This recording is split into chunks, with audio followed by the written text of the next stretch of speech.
네, 오늘은 이제 치아와 잇몸 질환입니다. 치아와 잇몸 질환이 있을 때 치과에 일반적으로 가서 치료하면 잘 치료되죠. 그러나 때에 따라서는 치과에 가서도 해결되지 않는 경우가 종종 있습니다.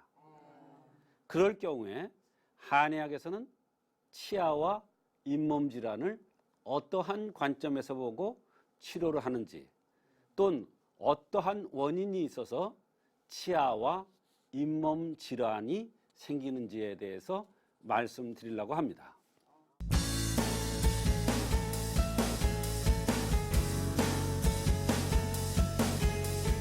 우선 한의학적 관점에서 본 치아를 보겠습니다. 치아라는 것은 뼈의 여분입니다. 뼈의 여분이라는 것은 뭐냐면 이 사람이 뼈로 이루어졌는데 뼈 바깥에는 다 이렇게 근육이라든지 이런 것들로 피부라든지 이런 걸로 싸져 있는데 이 치아만 안 싸져 있어요. 이게 특징입니다. 그래서 이 뼈골이 콩팥에 속한다는 건 다 알잖아요, 사람들이. 그렇잖아요, 일반적으로. 그래서 우리가 일을 많이 한 사람이 뼈골 빠지게 한다고 그러잖아요. 그런 사람은 콩팥이 약해지는 거예요.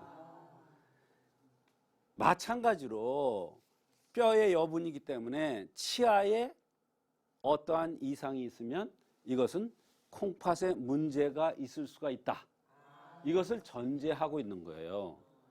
몸의 뼈골이 아프면 치아도 이상이 올 수가 있어요. 또 거꾸로 얘기해서 치아에 이상이 있으면 뼈골이 아플 수도 있어요. 허리가 아프다든지 뭐 이런 여러 가지 증상이. 또 뼈가 호흡하는 문이며 뼈가 끝나는 곳이에요. 신이, 콩팥이 쇠하면 치아 사이가 벌어져요. 이 치아 사이가 이렇게 벌어지는 사람 있죠? 이거는요, 신이 쇠하면 이게 무슨 뜻이냐면 콩팥의 힘이 약해지면 이 치아가요, 말라요, 말라. 그러면 이 치아의 사이가 벌어지겠죠. 그러니까 뼈가 말라 들어가는 것 같이 나무가 말르면 이렇게 쪼그라들잖아요. 사람이 나이 들면 진액이 부족하면 자꾸 쪼그라들잖아요. 마찬가지예요. 그런데 젊은 사람도 이 사이가 뜬 사람이 있어요. 또 선천적으로 태어날 때부터 이 치아가 뜬 사람이 있어요. 그거는 원래 콩팥 기운이 약한 거예요. 그러면 콩팥과 연관돼서 여러 가지 병들이 동시에 나타나요. 정이 왕성하면 치아가 든든해요. 정이 왕성하면 신정이 왕성하면 이 사람이 치아가 든든해요. 치아가 든든한 사람은 뼈골이 안 아파요. 허리도 안 아프고 어지럽지도 않고 불안해지도 않고 그래요. 거꾸로 얘기해서 치아가 시원찮은 사람은 콩팥과 관련된 요통, 그 다음에 어깨 관절 통증, 두통, 어지럼증, 눈 침침한 거, 귀에서 소리 나는 이런 모든 증상들이 다 나타날 수가 있어요. 그게 바로 신정이 부족돼서 나타나는 현상이에요.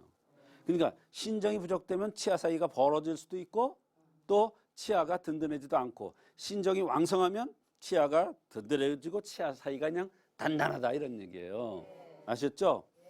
또 허열이 일어나면 치아가 흔들리는데, 이 허열이라는 것은 뭐냐면 우리가 남성들이나 여성들이 하체가 자꾸 차지면서 허한 기운이 위로 올라가면 바로 그것을 허열이라고 그래요. 그러면 이게 왜 약해지느냐 하면 밑에 화루뿔이 약해지는 건데, 이게 왜 약해지냐면 자연적으로 나이 먹어가면서 화루뿔이 꺼져가는 거하고 똑같아요. 그래서 화루뿔이 좋아야, 밑에 화력이 좋아야 여기에 작용을 잘해서 소변도 이상이 오지 않고 또 장도 든든해지고 소화도 잘 되고 허리도 안 아프고, 그런데 추위도 안 타고. 그런데 밑에 불이 약해지면 여름이 됐는데도 춥고 여름이 됐는데도 내복을 입고 다니는 어르신들이 있어. 그게 화롯불이 다 꺼져 가려고 그러는 거야. 그렇게 되면 오히려 허열이 떠. 그 얘기예요. 그러면 치아가 흔들려요. 그래서 90이 됐는데도 그냥 허리 하나 꼬부러지지 않은 사람이 있어. 정신도 따뜻한 사람이 있어. 보면 치아가 건강해요. 내 치아가. 해는 치아가 아니야. 내 치아가 건강하다. 아시겠죠? 네.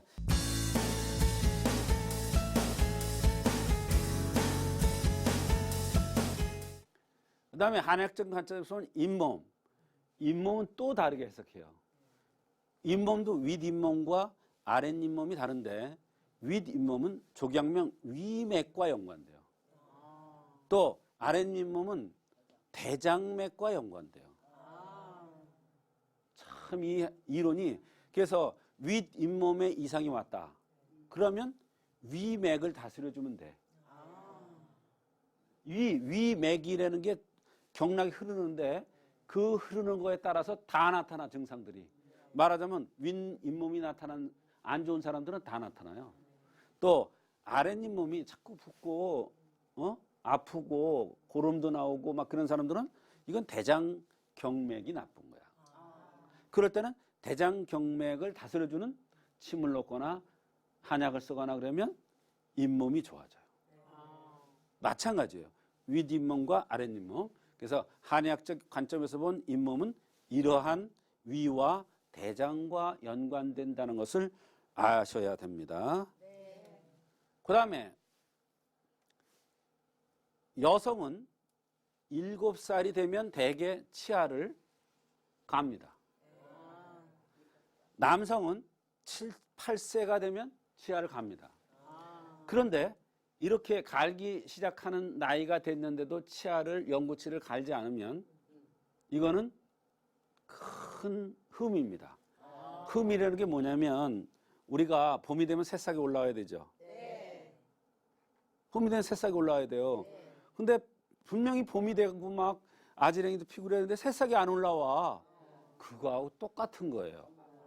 그러면 새싹이 올라오지 않는다는 건 새싹만 보는 게 아니라 이 안 올라오게 된 이유가 있잖아요.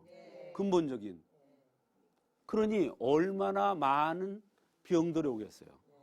어떤 사람은요. 8세가 되고서 10살, 11살, 15살이 됐는데도 치아를 다 안 갈았어. 영구치가 몇 개가 안 나왔대. 그런데 왜 왔느냐면 키가 안 작아서 왔어요. 요 흠을 보완해주는. 말하자면 새싹이 올라오게 하는. 화력이 약하겠죠? 불이 약하니까 새싹이 안 올라오죠. 봄이 됐는데 여름으로 되려고 그러는데 이 화력이 없단 말이에요. 그러면 새싹이 올라올 수가 없죠. 이게 바로 문제예요. 그래서 그 애한테는 화력을 좋게 해주는, 명무화를 든든하게 해주는, 그걸 명문화라고 그러는데 이런 약을 썼더니 키도 컸고 전신에 났던 이런 혹 같은 이런 것들이 점들이 물사마귀 같이 이런 게 막 나고 그랬었는데 그런 게 다 사마귀 같은 게 다 없어졌어. 그만큼 이게 중요하다. 사람 진찰을 할 때 영구치가 다 나왔는지 안 나왔는지 제때 나왔는지 안 나왔는지를 아는 것은 대단히 중요하다.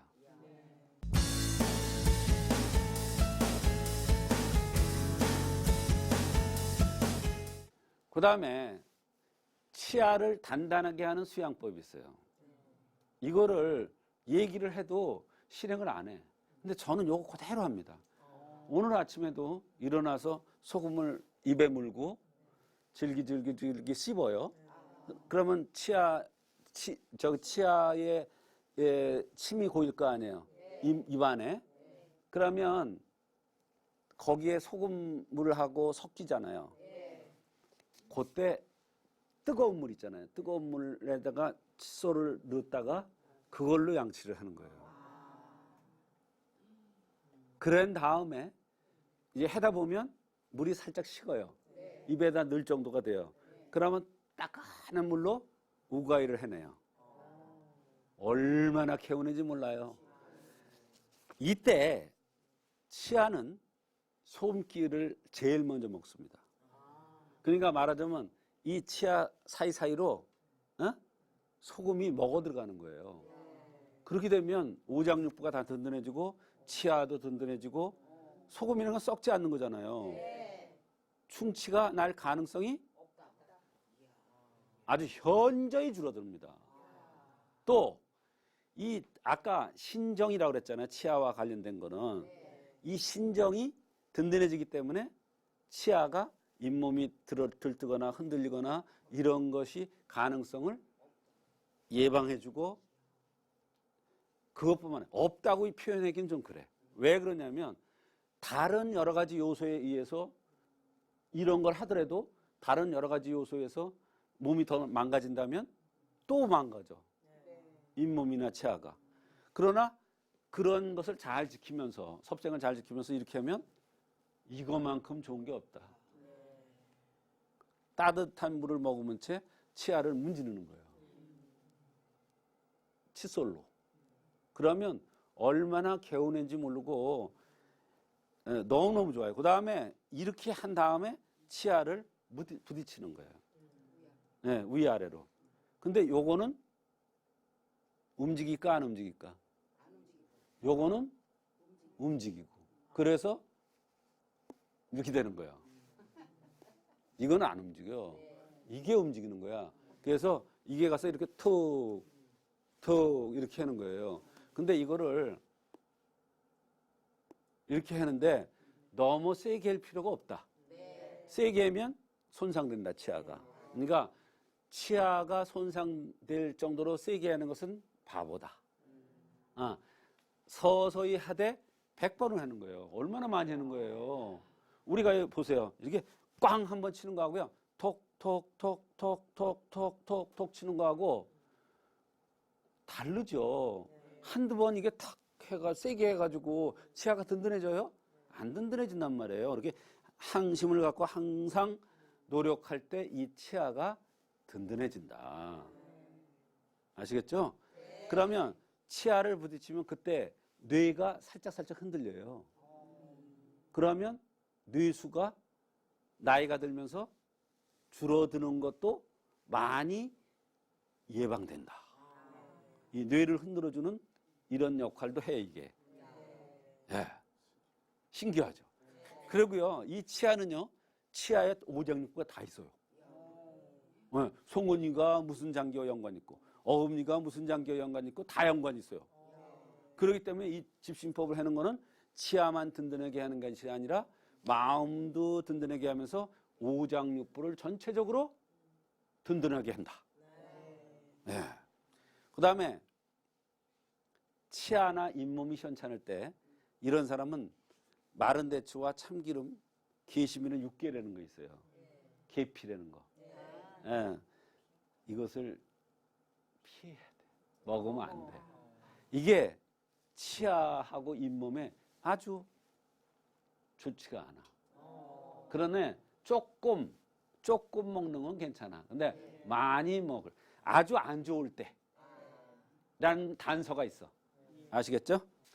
그러면 치아가 어떠한 관점이다. 어떠한 관점에서 뼈의 나머지라는 관점, 호흡의 문이라는 관점, 이렇게 여러 가지 관점에서 봤고, 또 치아와 잇몸을 건강하기 위한 수행법도 말씀드렸고, 이렇게 좋은 얘기를 해줘도 본인이 시행하지 않으면 아무 소용이 없다. 이렇게 좋은 것을 가르쳐줘도 자기가 건강해지기 위해서 노력을 안 하는 사람은 어쩔 수가 없다. 그러나 이것을 시행하면 틀림없이 오장육부가 건강해지면서 치아가 건강해져서 건강하게 오래 살 수가 있다. 오래 사는 게 아니야. 건강하게 오래 살 수가 있다. 그래서 치아는 오복이라고 그랬어요. 오복이라고 그랬어요. 그 이유가 있는 거예요. 치아가 이만큼 중요한 겁니다. 물론 오장육부, 수족 다 중요하지만 치아는 그만큼 중요한 거예요. 치아가 건강한 사람들은 아주 건강하고 장수하는 사람들이 대부분입니다. 그래서 치아를 건강을 정말로 잘 관리를 수양법을 해서 관리를 잘 해야 됩니다.